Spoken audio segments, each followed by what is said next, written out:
Welcome to the International Franchise Association's Women's Franchise Committee podcast, her series, The Stories of Female Franchise Leaders.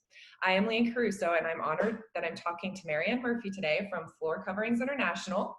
She's the Vice President of Brand Experience, and as we sit here, we are still in somewhat of a quarantine, dealing with COVID and crisis, so I know this conversation might steer another way. But Marianne, thank you so much for taking the time to talk with us today on this podcast. My pleasure, my pleasure. Thank you. So I'm just going to dive right in and just tell us about your journey, your story, how you got to where you are today. Okay. It's funny when you get asked that question and you think about it, and it's never a linear path. It's always like, how did I get here, right? Sometimes you're like, and I always admire people who are, I knew exactly what I wanted to be when I grew up, and I followed that path.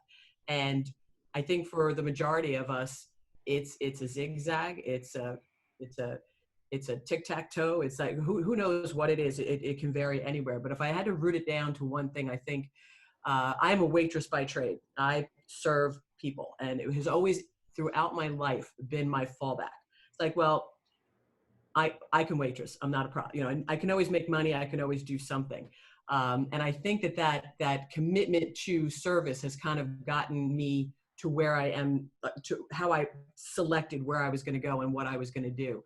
And I think I've always been in franchising, which is exciting because as I think back, I was a 16-year-old scooper before they were called scoopers at Carvel. And it was kind of fun. And I did it with my best friend, and we waitressed. So we did ice cream production in the mornings, we waitressed in the evenings, and then went back to Carvel back in the day. So that was always kind of fun. So that was one of those things. And franchising as a business didn't come till much later on. I had the good fortune to be friends with a couple, and Kathleen Kuhn and her husband Mike Kuhn, and her dad was Ken Austin. And so I got into, in my mid to late 20s, I got into franchising and got to learn the business from a perspective that really changed my desire to be in this industry, and really gave me a great perspective, because Ken's philosophy was always that if it was good for the franchisee, it was good for business. So for 20 plus years, and I started working for Ken as a sales rep in his franchise, which was pretty much most of northern New Jersey. So as a sales rep, I got to learn franchising from being in that franchise, but then also being able to graduate and go through and become a part of the franchisor side, which to me became fascinating, because you were looking at small businesses and you were just looking at all of these different facets. And I used to say, it was the home inspection industry.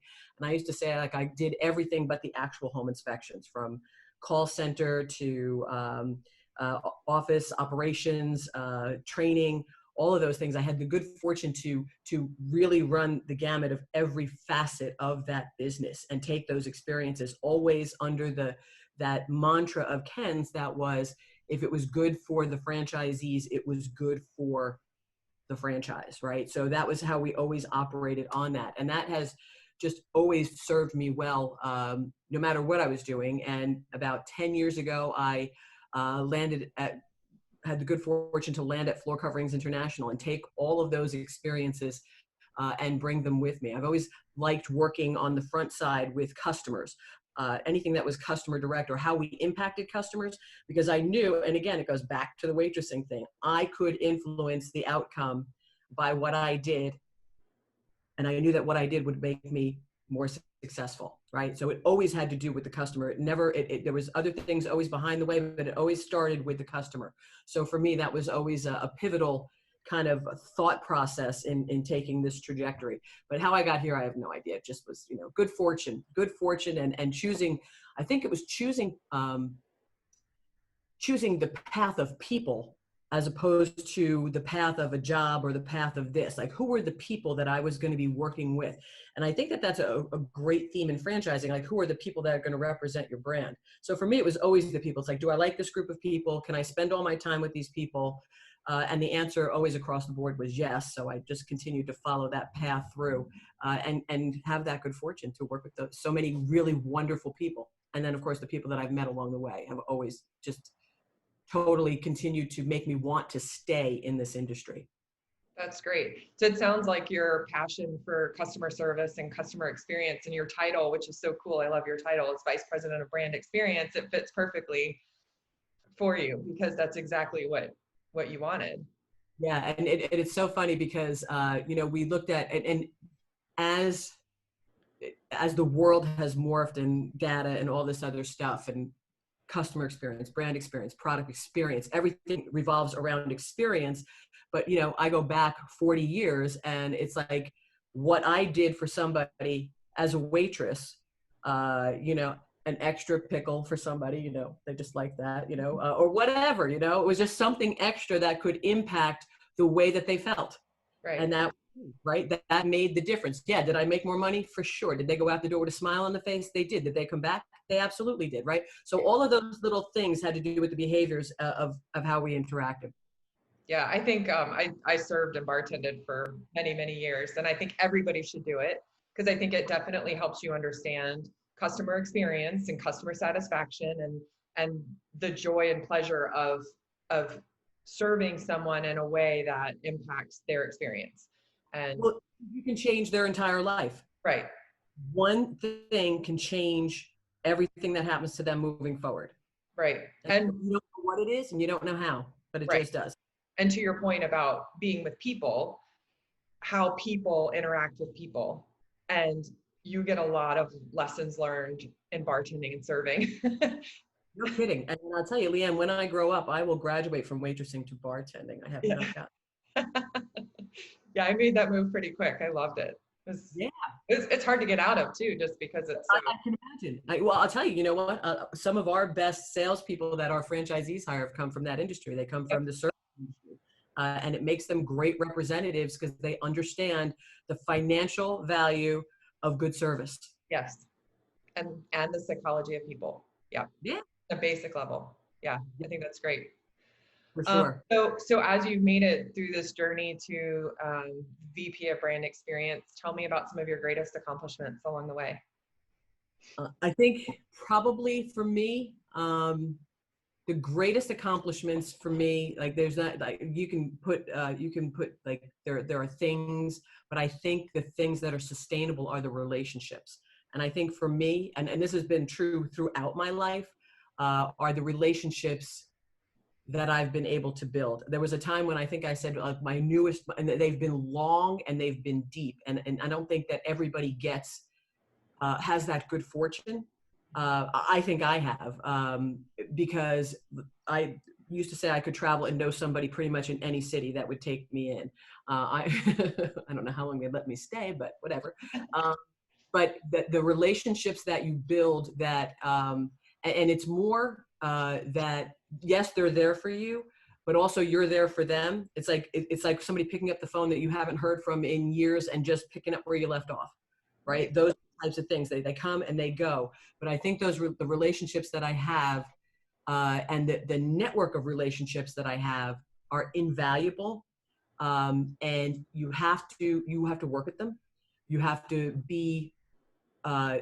work as hard at keeping them as you do at acquiring them. And I think there was a time in my life where I said, I think my newest like really, really good friend I've had for 6 years. And they go even further back than that. Like I'm still best friends with my lunchmate from 4th grade, right? We run together, miles and miles and miles and miles. And that set the tone for the way I look at the people that I bring into my life. And I think that's key. And because I think from a personal growth perspective, they're the ones that have your back. And they're also the ones that call you on your stuff. And if you don't have people that are going to call you on your stuff, you're done, right? You're done. You're going to have people blowing smoke all day long. But if you don't have people calling on your stuff, you're not getting anywhere. Right. That's a great point. A lot of people call me on my stuff. Hey, and getting called on your stuff is one thing. Doing something about it is another thing. Yes, and sometimes they have to push. Yeah. Yeah. Yeah. Learn those lessons. So this whole podcast obviously is based on women in leadership, and kind of how they got there, and the strengths and capabilities that got them there. But obviously we've all faced challenges along the way, any leader, male or female, but we're highlighting the female leaders. So what challenges did you face as you grew through this path? I would say my biggest challenge has always been myself. Always been myself. I am, I hate change, and I pursue it, and I hate it when I do that, right? Because if you're not constantly changing, you're irrelevant, right? So not only that, but you have to bring change to wherever you're at. And it's the one thing I hate the most. So, and we all hate it. It's like, we just got that right. Now we have to change it. Right. It is, and the ability, I think my biggest challenge is the ability to just embrace it, settle in, and run with it, because it's going to happen anyway. And you can either be the change, or the change can happen to you. And for me, I probably don't always handle it as well as I should. But it is, so I become my biggest challenge in getting those things done. So I always admire people who are on the forefront of that. I don't know always what their thought processes are getting there.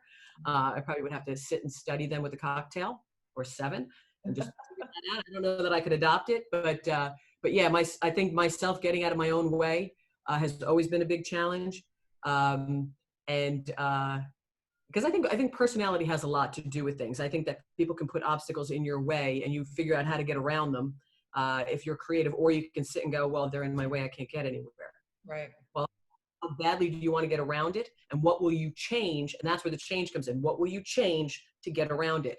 But it falls back on your relationships. Who can you fall back on that says, hey, I'm standing in front of a wall here, and I'm not seeing a door, I'm not seeing a window, I'm not seeing anything. Can you help me? Right. That's the hard one, because I personally just want to crash through the wall, knock it down, smash it, do whatever. But you go fall back on those relationships that help you figure out how to navigate it. It's like, oh, you just push the button and the wall moves. It's like, oh, all right, fine. So there's a lot of things that go on, and getting out of your own way is really one of the keys, and opening. So I'm going to kind of flip the questions around, not to put you on the spot, but so with that said, if you could tell yourself one thing 20 years ago, what would that be? Yeah, I would tell myself that everything that matters lasts. And that's, I believe it's a quote that I read in a book that I'm reading now by Austin Channing Brown. It's everything that matters will last. Everything that matters will last, because I think we obsess over the minutiae. I know I do. I always, my thought process always takes me to the details on how I'm going to get there, sometimes rather than the bigger picture of what the end looks like. And there's 7,000 ways to get there. I will look at many times the smaller things. So having the resources, your relationships, and that's where the key to that comes, is like, what are those relationships? How are they helping you navigate that? So, and then you realize, remember when I obsessed over bell bottoms in the 70s? Gosh. Well, I knew they'd come back, but I just didn't keep those. So there's like little things that we obsess over because we can't get that one thing right. And there's more than one way to get there. So that's like what's important is going to last, and you'll build on that. That's great. So who's been an influential part of her journey, or helped impact you? Every person I've ever met. And I would answer that question less with the who, because there are many of them. And I will name a who, but I think it's more of a what. And the what and it's curiosity. Like curiosity about many things, but mostly about people's journeys, how people got where they got, because we come into people, we meet people at only one point on their journey, and that's it. So I think that being interested and being curious about kind of how they got there gives you a more empathetic feeling for where you're going to go with them on that journey, if you're destined to go on that journey with them, or if this is just a fleeting moment. So I think curiosity is key. and genuine curiosity, right? Understanding and wanting to get to know somebody, because I always think that everybody knows something that somebody else doesn't. So Right. you, some particular way, are smarter than somebody else. Doesn't matter if it's Bill Gates, doesn't matter if it's, you know, Carly Fiore, it doesn't matter who it is. You know something that they don't. Of Right. course, they may know a lot more than you, but okay, but you know something that they don't, which makes it interesting on both ends. So I think that curiosity, and then if there was a person, and I'll tell you, there is a woman who, at times in my life, taught me about ambassadors. Her name is Flo Shell, and she was a veteran. She came up through Sylvan Learning Centers in franchising. I met her through franchising, and since I've known her, I met her in 2006, about then, at a women's franchise committee meeting, and she since then has reinvented herself at least 6 times from there, and each time experience, like I've watched her grow, and she's now an artist, and I actually have one of her paintings in my house, and that was the path that she took. She taught me about ambassadors, like who are your ambassadors, and she made me stop and think, like at pivot points in my life when I was, you know, there's that wall, and how do I get over it, or what am I going to do? Do I take a new job? Do I do this? What do I do?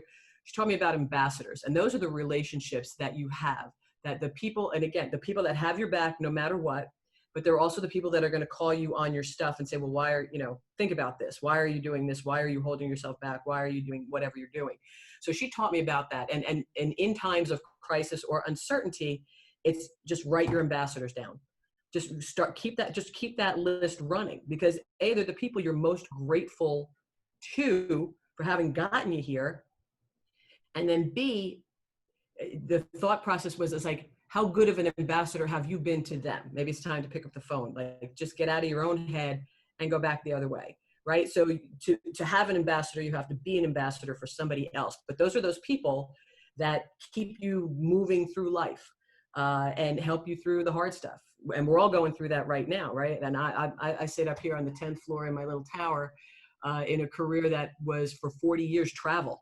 And I am going nowhere right now. How do I recreate those experiences in a flat world, right? How do I, so I use a lot of hand gestures. I took a course on how to use your Zoom frame, but we have to reinvent ourselves. So Flo Shell taught me about ambassadors and how to, but mostly how to be that for somebody else as well. That's great. I love that you have to be an ambassador to have an ambassador. That's an excellent point. So tell us about kind of an empowering moment or an inspiring moment in your journey that changed your trajectory. Again, in franchising. Okay, so it didn't necessarily change my trajectory, more so it changed my mindset. It was my very, very first women's franchise committee meeting in, I'm going to say it was in San Antonio. I can't remember the years, but somebody had, I don't know if I got invited or I just decided I was going to crash the party. I didn't know what was going to happen there. So I went there and I'm waiting I was reading the roster of who the women were, who were the officers and the chairman and all that. It's like C-level people, right? C-level women. And I'm like, oh man, this is like, am I dressed right? You know, am I going to make a good impression? What's going to happen here? This is like, I'm intimidated. And I get there and probably the first 5 minutes of the meeting, before the meeting actually got started, everybody was talking about the challenges because of, like, somebody didn't have, the shower head didn't work. So she was like leaning over the bathtub, washing her hair. Another one, the blow dryer didn't work. But the biggest crisis there, the chairwoman, the chairwoman lost a button on her blouse and needed a safety pin, and nothing was going to proceed until that safety pin appeared. And everybody dug deep to get the safety. Somebody ran out to the concierge, but nobody would let it go. And what it brought to that meeting was like, oh my gosh, everybody's human. Right. Everybody's just human, right? And this was like, and basically it was all hands on deck, women helping women. And it was funny. It was, and I know that if there are a few women who were at that meeting, will remember that, the safety pin meeting. It was my first, and I think it changed the way that I looked at the women leaders that I saw in front of me. And it gave them a human element and not just this, like, I can never be that, or, oh my gosh, we all related to each other. We related on a common thing, and it's kind of a stupid thing, but then the meeting went off without a hitch because that's how Ann Pudiak runs meetings. But after we finished, we were ready to go. But it gave a human element to it. I'm like, what, okay, we need to get this done. And it was a group of women getting together to solve a problem that we solved, and we got on with business. And it made everybody a human being. It stripped the titles away. It stripped everything away and really made it a place that I felt that was where I wanted to be. Right. I love that. We're all vulnerable. I think we've seen that recently. Let her walk around all day with a gap in her blouse. Right. Not going to happen. Oh, that's so great. I love that. That's your memory of that meeting, and it changed your mindset of women leaders and made you one of them. Maybe. Okay, so how, when you're at work, how do you inspire or empower? Well, right now we're all trying to figure it out. We all have, we have our moments when we're with people, and where, we either have our dynamic side, our joking side, our humorous side, all of those things.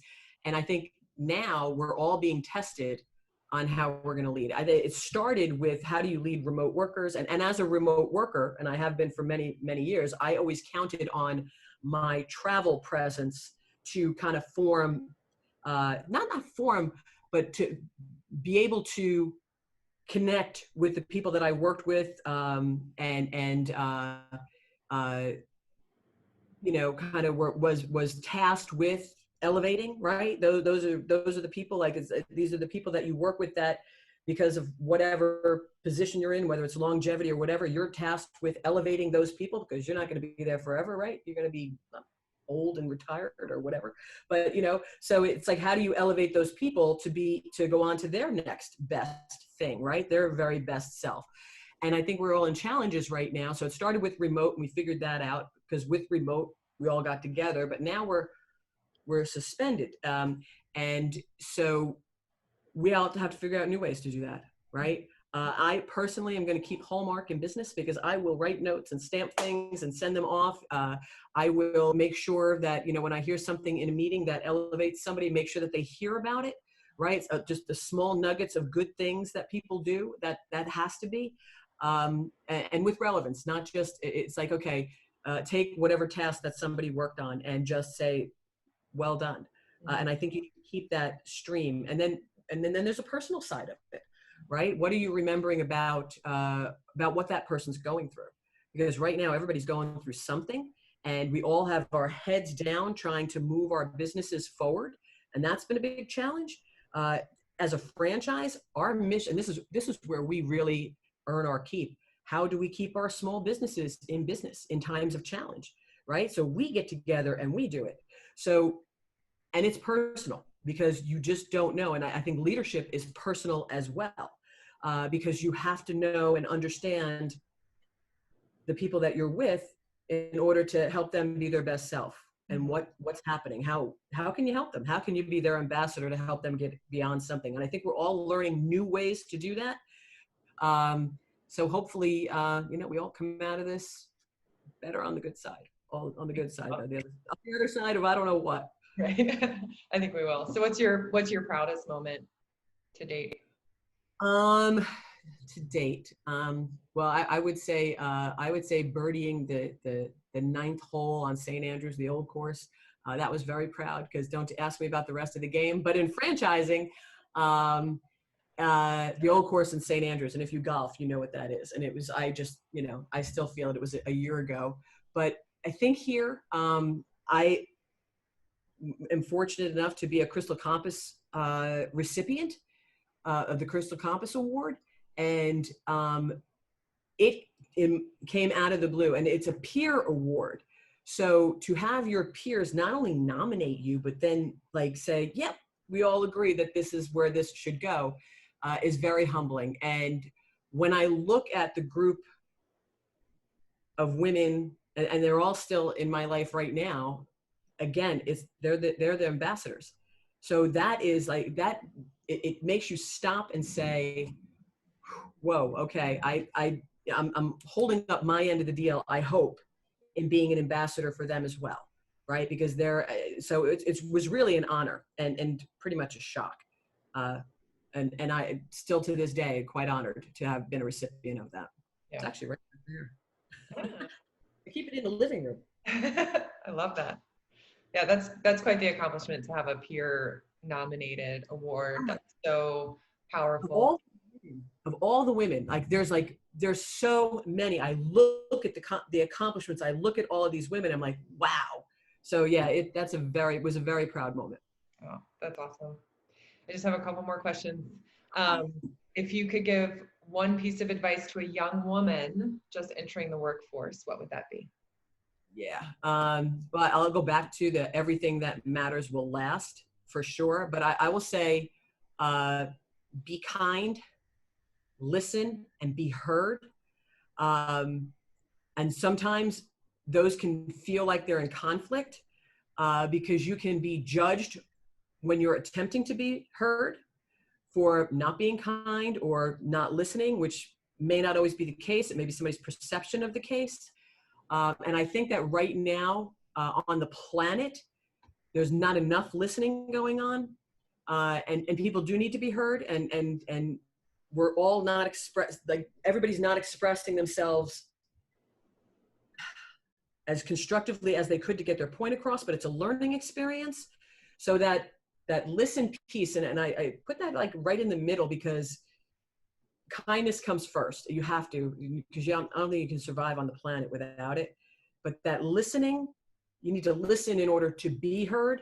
So it's kind of moving forward, and sometimes we don't listen enough before we try to be heard, and that gets us in. I know it's gotten me in trouble at times, so it's always a work in progress. That's great. I love the be heard part because we can talk all day long, but if we're not getting heard, then. Well, I don't know if you're following. Again, comedians are like, when I always say when my franchising career is done, I'm going to or when my talk show comes through, my franchising career is done. I mean, there you go. But it's like, you can tend to be second guessed, and therefore when you need to be confident. If you've listened well, you can then be confident and you can be heard in the way that you want to be heard. Right. Yeah. Good point. All right, last one. And these are, just so everyone knows, these are all questions that the WFC put together for these interviews because we thought like getting to know these women in these leadership positions is so wonderful. So I don't mean it to be scripted in any way, but I think that they're kind of fun questions. If you could have a video call with one famous or influential person, who would that be? It would definitely be Brene Brown. She is, in her own words, she is my church. And I just think that she has, I started following her like 2006 or so-ish in that area. And I just think that she lives on the pulse of humanity because she listens, right? Mm-hmm. She struggles like all of the rest of us. But and she's curious. She is like, when I listen to her podcast series, I can't recommend it enough because she started it she was supposed to start her podcast series, and then all of a sudden COVID hit, and she has she kicked this off with FFTs, which is something first times, and there are all those first times that frustrate us and we don't know how to go beyond it. But she has lived on and developed this podcast on the pulse of humanity across and just listening. And I don't know that I would be able to speak. She would just have to say things and I would just have to listen. I don't know if I don't know. I would just go, oh my gosh. Like I do that even if I'm on a podcast that she doesn't know I'm on. Right. Fangirl. Her kindness and her ability to hear and listen, I think it's unmatched on the planet right now. Again, do I know enough people to say that emphatically? No, but that's my church and I'm sticking with it. Yeah, that's great. She's amazing. She is amazing. Marianne, it has been a pleasure talking to you today. Thank you so much for taking the time to talk with us and share your story and your journey. We are all inspired by you, which is one of the reasons you received the Crystal Compass Award. So thank you again for your time, and we'll talk to you soon. Great. I hope we get to meet in person Yes, again one day. somewhere. You bet. Thank you.